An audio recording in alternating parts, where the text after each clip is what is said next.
माननीय तेजस्वी यादव जी, राजनीति में नौसिखुआ राजनीतिज्ञ नहीं बनिए। अपराधी गुंडा का कोई जाति नहीं होता है। आपका बयान यह बताता है कि सत्ता में तो आप तेजस्वी यादव रहते हैं। आप सीधे तौर पर कहते हैं कि अगर अपराध होता है तो क्या वहां के राज्य के मुख्यमंत्री जिम्मेवार होते हैं? ये दस्तावेज आपके बयान को प्रमाणित करता है। और जब विपक्ष में हो जाते हैं तो तरुण यादव हो जाते हैं, तब कहते हैं कि मुख्यमंत्री जिम्मेवार, राज्य के मंत्री जिम्मेवार।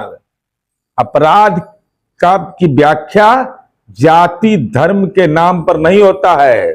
गुंडा अपराधी का कोई जाति नहीं होता है और उसकी जगह सुरक्षित है जेल में, जहां आपके परिवार के लोग का भी आना जाना बना रहता है।